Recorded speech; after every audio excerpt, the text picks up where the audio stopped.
నేను చేస్తాం. అమరావతికి ఒకటి కాదు, రెండు కాదు, అనేకమైనటువంటి ప్రాజెక్టులు వస్తూ ఉన్నాయి. ఇప్పటి వరకు ఆంధ్రప్రదేశ్లో దాదాపుగా 700 కంపెనీలు వచ్చాయని చెప్పి మంత్రి నారా లోకేష్ గారు చెప్తున్నారు.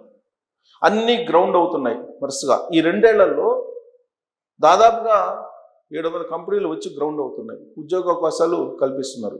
దాదాపు 23 లక్షల కోట్ల రూపాయలు పెట్టుబడులు తీసుకురావడానికి లక్ష్యంగా పెట్టుకున్నారు.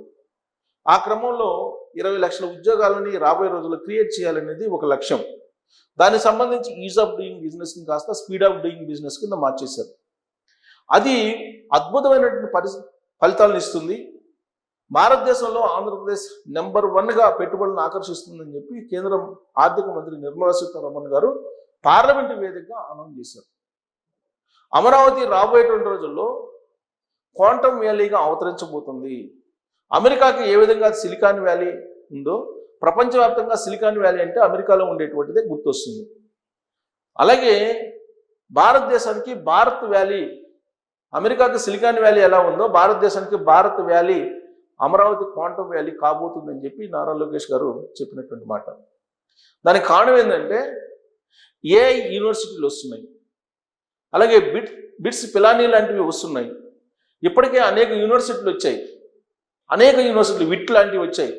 అనేక యూనివర్సిటీలు అమరావతిలో ఉన్నాయి. ఎడ్యుకేషన్ హబ్గా అమరావతి మారబోతుంది. మామూలుగానే గుంటూరు ఎడ్యుకేషన్ హబ్ ఎప్పటి నుంచి 80s నుంచే, 70s నుంచి 80s నుంచే గుంటూరు ఎడ్యుకేషన్ హబ్ అంటారు. స్టాండర్డ్ ఎడ్యుకేషన్ ఎక్కడ ఉంటుందంటే గుంటూరు అని చెప్పి చెప్తూ ఉంటారు. ఇది చాలామంది అతిశక్తి అనుకోవచ్చు కానీ బట్ వాస్తవం. 70s కానీ 80s కానీ మీరు లెక్కేసుకుంటే మీరు ఎక్కడ చదువుతున్నారు అని అంటే గుంటూరులో చదువుతున్నాం, గుంటూరు కాలేజీలో చదువుతున్నాం అని చెప్తారు. కారణం అక్కడ స్టాండర్డ్ ఎడ్యుకేషన్ లభిస్తుంది అనేటువంటి ఒక అభిప్రాయం ఉండేది. ఆ తర్వాత హైదరాబాద్ని రాజధానిగా ప్రమోట్ చేసేసి, రాజధానిగా అభివృద్ధి చేసేసి చంద్రబాబు నాయుడు గారు ఉమ్మడి ఆంధ్రప్రదేశ్లో అందరినీ హైదరాబాద్కి రమ్మని చెప్పి ఇదే మన రాజధాని అని చెప్పి డెవలప్ చేస్తున్నటువంటి క్రమంలో తరలి వచ్చారు ఉమ్మడి ఆంధ్రప్రదేశ్ ప్రజలు హైదరాబాద్కి. లేదంటే అప్పటి వరకు గుంటూరు ఎడ్యుకేషన్ హబ్గా ఉండేది. గుంటూరులో రెసిడెన్షియల్ కాలేజీలు వచ్చినా, ప్రైవేటు విద్య వచ్చినా, గవర్నమెంట్ విద్య స్టాండర్డ్గా ఉండే కాలేజీలు ఉన్నా అక్కడే ఉన్నాయి. అందుకే కేసీఆర్ గారు తన కుమారుడు కేటీఆర్ గారిని గుంటూరులో జన్మించారు, కుమార్తెను గుంటూరులో జన్మించారు. ఇదే ఇప్పుడు రేవంత్ రెడ్డి గారు పదే చెప్తుంటారు గుంటూరు అని, ఎవరిని, కేటీఆర్ గారిని.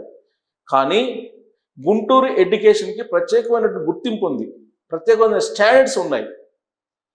ఆ తర్వాత మారిపోయింది ఉమ్మడి ఆంధ్రప్రదేశ్లో హైదరాబాద్ డెవలప్ కావడంతో. కానీ హైదరాబాద్ కంటే ఎడ్యుకేషన్ పరంగా గుంటూరు మొదటి నుంచి ఫస్ట్ ఉంది. ఇది ఎవరు అవునన్నా కాదన్నా వాస్తవం. మళ్ళా ఇప్పుడు రాష్ట్రం విడిపోయిన తర్వాత ఎడ్యుకేషన్ హబ్గా మారబోతుంది. ఎందుకు? రాజధాని అమరావతిలో ఏర్పడుతుంది. అమరావతి కేంద్రం చేసుకొని అనేక ఎడ్యుకేషన్ యూనివర్సిటీలు వస్తున్నాయి. ఏ యూనివర్సిటీ అక్కడే రాబోతుంది, బిట్స్ పిలానీ రాబోతుంది, ఎయిమ్స్ హాస్పిటల్ అక్కడే ఉంది.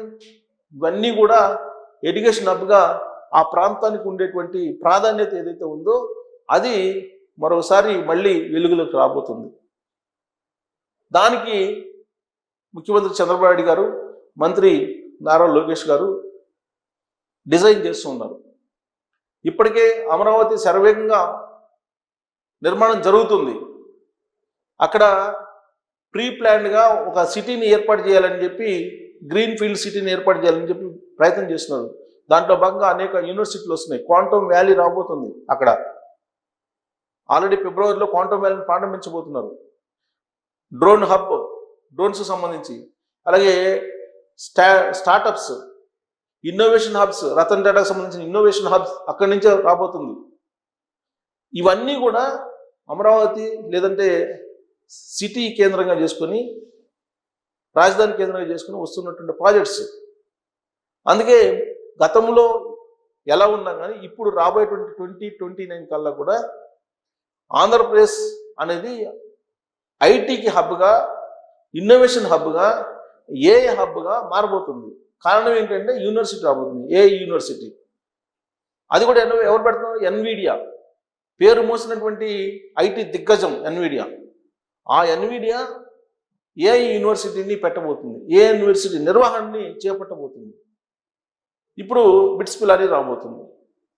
ఆల్రెడీ ఇప్పటికే విట్ వచ్చింది, అమృతమయ్య వచ్చింది, ఇలా అనేకమైనటువంటి యూనివర్సిటీలు వచ్చున్నాయి అక్కడ. సో ఇప్పుడు బిట్స్ రాబోతుంది. ఏంటి ఆ బిట్స్ అని అంటే చూడండి, రాజధానిలో బిట్స్ అమరావతి, బిట్స్ పిలాని లాగా బిట్స్ అమరావతి. మందడం వెంకటాయపాలెంలో 70 ఎకరాల్లో ప్రాంగణం, పూర్తయిన భూ విక్రయ ఒప్పందం, ప్రారంభమవుతున్న నిర్మాణ పనులు, 3 దశల్లో అభివృద్ధి, 10,000 మందికి విద్యా అవకాశాలు. రాజధాని అమరావతిలో మరో ప్రతిష్టాత్మక విద్యా సంస్థ కొలువు తీరబోతుంది. Birla institute of technology and sciences అమరావతిలో 70 ఎకరాల్లో ప్రాంగణాన్ని ఏర్పాటు చేయబోతుంది. బిట్స్కు తుళ్ళూరు మండలంలోని మందడం వెంకటాయపాలెంలో రాష్ట్ర ప్రభుత్వం భూమి కేటాయించింది. ఈ మేరకు ఏపీ సిఆర్డీఏ శుక్రవారం బిట్స్ ప్రతినిధులు భూ విక్రయ పత్రాన్ని కుదుర్చుకున్నారు. కార్యక్రమంలో ఏపీ సిఆర్డీఏ ఎస్టేట్ విభాగం జాయింట్ డైరెక్టర్ రాజు, బిట్స్ పిలాని ప్రతినిధి డిప్యూటీ రిజిస్ట్రార్ వివిఎస్ఎన్ మూర్తి పాల్గొన్నారు. Mandadam sub registrar CH Rambabu సమక్షంలో ఈ ఒప్పందం జరిగింది. సంస్థ ప్రతినిధులు మీడియాతో మాట్లాడారు. బిట్స్ అమరావతి క్యాంపస్ను 3 దశల్లో అభివృద్ధి చేస్తామని చెప్పి వాళ్ళు అనౌన్స్ చేశారు. మొదటి దశలో సుమారుగా 1000 కోట్ల పెట్టుబడి క్యాంపస్ పనులు ప్రారంభిస్తామని చెప్పారు. ఆధునిక మౌలిక వసతులతో కూడిన స్మార్ట్ భవనాలు, కృత్రిమ మీద ఆధారిత సేవలు, ఆధునిక బోధనా పద్ధతులు, పర్యావరణ హిత నిర్మాణాలతో ఈ క్యాంపస్ కొత్త తరం విజ్ఞాన కేంద్రంగా అభివృద్ధి చేస్తాం. సో కొత్త తరానికి అనుగుణంగా ఉండేలాగా దీన్ని నిర్మిస్తామని చెప్తున్నారు. 2027 నుంచి అమరావతి క్యాంపస్లో విద్యార్థులకు ప్రవేశాలు లభించేలా నిర్మాణాలు వేగంగా పూర్తి చేస్తాం.